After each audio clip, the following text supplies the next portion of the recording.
Hi viewers, welcome to our channel. ప్రస్తుతం మనతో పాటు సీనియర్ జర్నలిస్ట్ దామ బాల సన్నర్ వారితో మాట్లాడుతున్నాం. నమస్కారం సార్. సార్, జగన్ గారు బెంగళూరు వెళ్ళడం, అక్కడ డీకే శివకుమార్ గారిని కలవడం, అది కూడా ఆయన వైసీపీని కాంగ్రెస్ పార్టీలో విలీనం చేయడానికే అందుకు ఆయన కలిశారు అని చెప్పేసి ఒక వార్త కూడా వైరల్ కావడం చూస్తున్నాం సార్.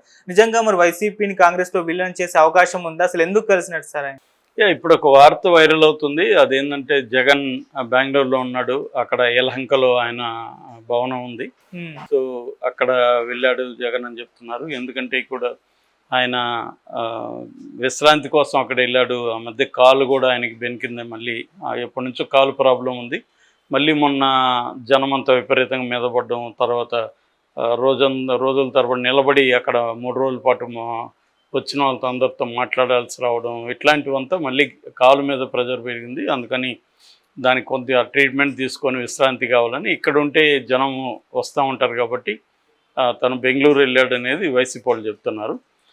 వీళ్ళేమో తెలుగుదేశం వాళ్ళేమో ఆయన పారిపోయాడు, యలహంక ప్యాలెస్కి వెళ్ళిపోయాడు, ఇంకా 6 నెలలు రాడు, ఎందుకంటే తెలుగుదేశం ప్రభుత్వానికి 6 నెలలు టైం ఇద్దామని చెప్పాడు. సో 6 నెలలు రాడు అని వీళ్ళు చెప్తున్నారు. అయితే ఇప్పుడు ఒక కథనాన్ని తెలుగుదేశం ప్రచారం చేస్తుంది, ముఖ్యంగా తెలుగుదేశాన్ని సపోర్ట్ మీడియా. అదేంటంటే జగన్ కాంగ్రెస్లోకి తన పార్టీని విలీనం చేసేస్తున్నాడు అని ప్రచారం చేసింది. సో అందుకని ఆయన ప్రతిపాదన డీకే శివకుమార్ని అక్కడ కలిశాడు. ఎందుకంటే డీకే శివకుమార్ వైఎస్ రాజశేఖర రెడ్డి క్లోజు కాబట్టి డీకే శివకుమార్తో కలిసి ఇట్లా మీరు కానీ షర్మిలాని కానీ అక్కడ తప్పిస్తే, షర్మిలాని కానీ తీసేస్తే నేను వైఎస్ఆర్సీపీని కాంగ్రెస్లోకి విలీనం చేసేసి కాంగ్రెస్ పార్టీ అధ్యక్షుడిగా నేను పనిచేస్తాను ఆంధ్రప్రదేశ్లో అని ఆయన ప్రపోజ్ చేసినట్టుగా చెప్తున్నారు. ఎందుకంటే ఇప్పుడు కాంగ్రెస్కి కూడా ఈ 4 ఎంపీ సీట్లు వస్తాయి, రాజ్యసభలో 11 సీట్లు వస్తాయి. సో కాంగ్రెస్ బలం పెరుగుతుంది పార్లమెంట్లో. కాంగ్రెస్కి ఇప్పుడు 99 ఉన్నాయి. సో బలం పెరుగుతుంది. రెండోది ఆంధ్రప్రదేశ్లో కూడా జగన్ ఉంటే కాంగ్రెస్ బలం పెరుగుతుంది. సో నెక్స్ట్ 2029కి సెంట్రల్లో అధికారంలోకి రావాలి, ప్రధానమంత్రిగా రాహుల్ గాంధీ రావాలనుకుంటున్నారు. కాబట్టి ఆంధ్రప్రదేశ్లో బలం ఎట్లాగూ తెలంగాణలో, ఇటు కర్ణాటకలో బలం పెరిగింది, ఆల్రెడీ తమిళనాడులో మిత్రపక్షం ఉంది, కేరళలో ఉంది. కాబట్టి సౌత్లో జగన్ కానీ తమతో ఉంటే అక్కడ కూడా కాంగ్రెస్ బలం పెరుగుతుంది. ఇది కాంగ్రెస్ ఆలోచించే పద్ధతి. ఇటు జగన్కి ఏంది, జగన్ ఎందుకు విలీనం చేయాలనుకుంటున్నాడు అంటే తెలుగుదేశం లాంటి ఒక బలమైన పార్టీతో బీజేపీ కూడా కలిసింది, పవన్ కళ్యాణ్ కూడా కలిశాడు. ఇటువంటి ఒక బలమైన పార్టీతో మనం రీజనల్ లెవెల్గా ఉండి పనిచేయడం కష్టము. నేషనల్ లెవెల్లో కాంగ్రెస్ పార్టీ లాంటి దాంట్లో ఉంటే మనకి ఇండియా కూటమి అండ ఉంటుంది. రేపు ఖచ్చితంగా ఇప్పుడు కాకపోయినా నెక్స్ట్ 5 years తర్వాత కాంగ్రెస్ అక్కడ ఇండియా కూటమి అధికారంలోకి వస్తుంది. అప్పుడు మనకి ఇబ్బంది ఉండదు. నెక్స్ట్ 5 ఏళ్ల తర్వాత ఫైట్ చేయాలన్నా కూడా మనకి నేషనల్ పార్టీతో మనం ఉంటే బెటరు అనేది జగన్ ఆలోచిస్తున్నాడు అనేది వీళ్ళ వెర్షన్. ఇదంతా వినడానికి లాజికల్గా కరెక్ట్గానే ఉన్నాయి అన్నీ.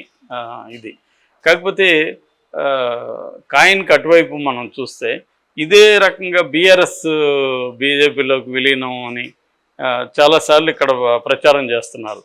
దానికి కూడా లాజికల్గా ఇక్కడ కూడా కరెక్టే ఉన్నాయి. ఎందుకంటే ఇక్కడ కూడా బీజేపీతో ఫైట్ చేయాలి, కాంగ్రెస్తో ఏక సమయంలో రెండింటితో ఫైట్ చేయాలి.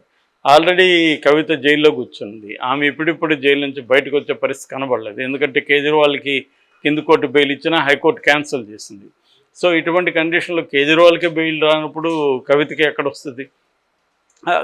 అదే ఒకటి. రెండవది, అనేక కేసుల్ని ఇక్కడ తవ్వుతున్నారు. సో ఈ కేసులన్నీ రేపు చుట్టుముడితే మొత్తం కేసీఆర్తో సహా కేసీఆర్, హరీష్ రావు అందరూ జైలుకి వెళ్ళాలని పరిస్థితి. అందరూ జైలుకి వెళితే పార్టీని ఎవరు నడపాలి? దీన్ని అవాయిడ్ చేయాలంటే బీఆర్ఎస్కి కూడా ఏకైక మార్గం బీజేపీలోకి విలీనం చేసేస్తే అప్పుడు బీజేపీ కాంగ్రెస్ రెండే ఉంటాయి, తనకి ఇబ్బంది ఉండదు అనేది కేసీఆర్ ఆలోచిస్తున్నట్టుగా ఉంది. అది కూడా లాజికల్గా కరెక్ట్గానే ఉంది. కానీ ప్రాక్టికల్గా ఇవి పాజిబుల్ కాదు. ఎందుకంటే ఇప్పుడు కాంగ్రెస్ అక్కడ ఏముంది, ఆంధ్రప్రదేశ్లో 2% కూడా వాళ్ళకి ఓటు రాలేదు. జగన్కి 40% వచ్చింది. సో రేపు కాంగ్రెస్లోకి వెళ్తే ఆ 40% జగన్కి వస్తుందా? రాదు. ఎందుకు రాదు? అతను జగన్కి సొంతంగా ఏర్పడిన ఓటు బ్యాంక్ అది. రేపు కాంగ్రెస్ మీద తీవ్ర వ్యతిరేకత ఉంది వాళ్ళకి. ఇతను కాంగ్రెస్లోకి వెళ్ళిపోతే వచ్చేది ఏమి ఉండదు. రెండోది, ఇప్పుడు బీజేపీ అధికారంలో ఉంది, కాంగ్రెస్ నెక్స్ట్ 5 ఏళ్ళ తర్వాత కథ వేరు. ఇప్పుడు కానీ జగన్ అటు వెళ్ళాడు అనుకో, బీజేపీ ఏం చేస్తుంది, జగన్ జైల్లో పెట్టిస్తుంది. సో జగన్ కెరీర్ జైలుకి వెళ్ళిపోతుంది. సో ఆల్రెడీ చంద్రబాబు వండుకో ఊవిళ్ళు ఊరుతున్నారు ఎప్పుడెప్పుడు జైల్లో పెడదామని.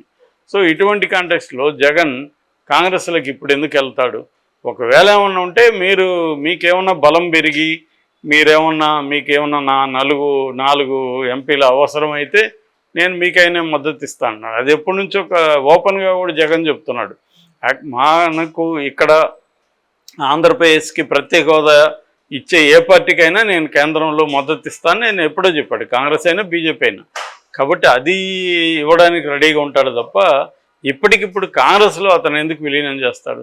ఇదంతా ఏంటంటే నేను అనేక వీడియోల్లో చెప్తున్నట్టుగా వైసీపీని ఆల్రెడీ అది ఆయన ఎవరు అయ్యన్న పాత్రుడు చెప్పినట్టుగా ఓడిపోయాడు కానీ చావలేదు కాబట్టి చంపేయాలి అనేది. అది అందుకోసం రకరకాల పుకార్లు రోజుకోటి వస్తూనే ఉన్నాయి, ఇంకా వస్తూనే ఉంటాయి. ఇవి క్రియేట్ చేయాలి. అంటే విలీనం అయిపోతుందంట, బలహీన పడిపోయింది అనేది క్రియేట్ చేయాలి. వైఎస్ఆర్సీపీ పార్టీని అనేక రకాలుగా ఇబ్బంది పెట్టే దాంట్లో భాగంగానే వీళ్ళు అనేక నెరేటివ్ల్ని, పిక్చర్స్ నెరేటివ్ల్ని జనంలో సర్క్యులేట్ చేస్తుంటారు. అందులో భాగంగానే వైఎస్ఆర్సీపీ పార్టీ పని అయిపోయింది, ఇది కాంగ్రెస్లో విలీనం అయిపోతుంది. కాబట్టి జగన్ డీకేతో మాట్లాడచ్చు, బట్ మాట్లాడడం అనేది విలీనానికైతే అవుతుందని నేనైతే అనుకోవట్లేదు. దానికంటే కూడా జగన్ ఇంకొక వెర్షన్ వినిపెడుతుంది. అదేంటంటే విజయసాయిరెడ్డి బీజేపీలోకి వెళ్తున్నాడని, జగనే పంపిస్తున్నాడని.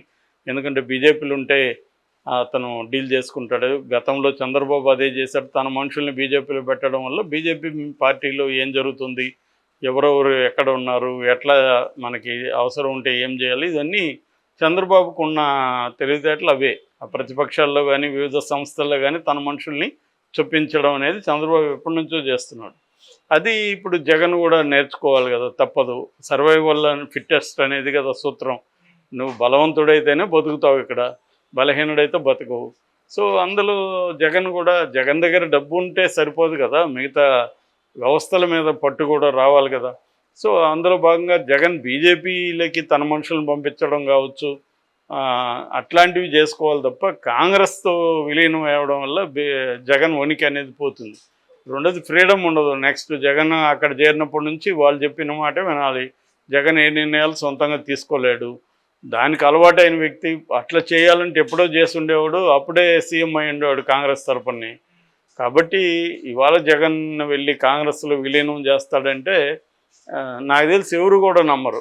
తెలుగుదేశం వాళ్ళు నమ్మకపోయినా ప్రచారం చేద్దాంలే, ఎవడో గొర్రెలు ఉంటారు కదా నమ్ముతారులే అని వాళ్ళు ఎప్పటి నుంచి అదే చేస్తున్నారు, సక్సెస్ కూడా అయ్యారు. కాబట్టి ఇంకా రెట్టించిన ఉత్సాహంతో రోజుకి ఒక స్టోరీ వదులుతూనే ఉన్నారు ఇలాగా. దానివల్ల ఏం జరుగుతుందో తెలియదు. జగన్ మొత్తానికి ఇది కూడా అతనికి కూడా టెస్ట్ అయ్యింది. జగన్కైనా వాళ్ళ కేడర్కైనా నాయకులకైనా ఇది ఖచ్చితంగా పరీక్షా సమయం. దీని అన్నిటినీ తొక్కొని నిలబడి ఉండాలి.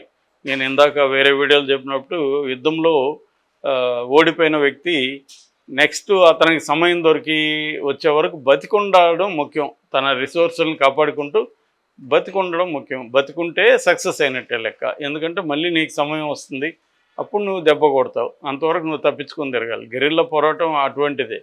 కాకపోతే ఇక్కడ ఇది కూడా ఒక రకమైనదే. అయితే నీకు ఓడిపోయినప్పుడు, నీకు గెలిచినప్పుడు నువ్వు సపోర్ట్ సిస్టమ్ని బిల్డప్ చేసుకుని ఉంటే ఓడిపోయినప్పుడు అవి నీకు వెళ్ళిపోతాయి. అది చంద్రబాబు పర్ఫెక్ట్గా చేసుకున్నాడు. మోడీకి ఇంకా బ్రహ్మాండంగా ఉన్నాయి ఆ విషయాల్లో. జగన్కి కూడా లేవని చెప్పలేం, జగన్కి కూడా ఉన్నాయి. కానీ చంద్రబాబుతో పోలిస్తే ఆ స్థాయిలో లేవు. బట్ ఇప్పుడు ఇది ఒక పరీక్ష నిజానికి జగన్కి. ఎందుకంటే ఇది నాకు తెలిసి జగన్ లైఫ్లోనే వెరీ వెరీ సివియర్ క్రైసిస్.